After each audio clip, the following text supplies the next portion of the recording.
তোমরা তো আগের ভিডিওতে দেখেইছিলে আমরা গেছিলাম আমার ছোট কাকা শ্বশুরের বাড়িতে। তো সেখানে জ্ঞাতি ভাত খেতে হয়, তার জন্যই আমরা গেছিলাম। আর সেখানটাতে গিয়ে না আমরা 3 দিন ছিলাম, মানে যেদিন গেছি সেদিন সারাদিন ছিলাম, পরের দিন সারাদিন ছিলাম, আর তারপরের দিন আমরা বাড়ি চলে এসেছিলাম। আর সকালবেলায় কাকিমা করে দিয়েছিল লুচি, আর কাকিমা বেলছিল, আমি কাকিমার সাথে সাথে লুচিগুলো ভেজে দিচ্ছিলাম, কারণ একার পক্ষে এতগুলো লুচি ভেজে সত্যি খুব কষ্ট হয়ে যায়। সাথে সবাইকে খেতেও দিয়ে দিয়েছিলাম। আর আমার মেয়ে যেহেতু আলুর তরকারি খাবে না, তাই ওকে চিনি দিয়ে খেতে দিয়েছিলাম, আর সাথে মিষ্টিও ছিল।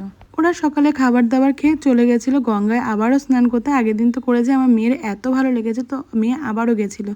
তারপর রান্নাবান্না হয়ে গেছে, ওরা আসার পর খাবার দাবার দিয়ে দিয়েছি। আর আজকের মেনুতে ছিল আলু ভাজা, ডাল, মাংস, মাছের ডিমের বড়া ভাজা, আবার মাছের ডিম ঝোল, শাক, তো চাটনি, পাঁপড় ছিল। এত বেলাতে খাওয়া দাওয়া করেছি, তাও আমরা সন্ধ্যাবেলা বেরিয়েছিলাম কিছু একটা খাবার জন্য। তো কিছু একটা খাবার কিনতে গিয়ে অনেক কিছু কিনে ফেলেছি।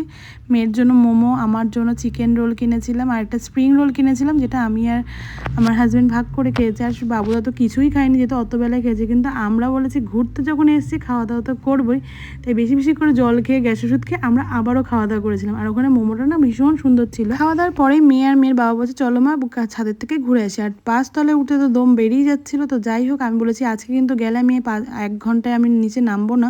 তার জন্য আমরা ছাদে গিয়ে সবাই মিলে বসেছিলাম অনেক দিন পর লুডো খেলতে। আর লুডো খেলতে বসে 3 জন মিলে ধরেছে যে আমাকে ওরা হারাবে, কিন্তু লাস্ট পর্যন্ত আমাকে হারাতে পারিনি, আমি সেকেন্ড হয়ে গেছি। যাই হোক, তোমাদের সাথে দেখা হচ্ছে নেক্সট মিনি ব্লগে। আজকের জন্য টাটা, বাই।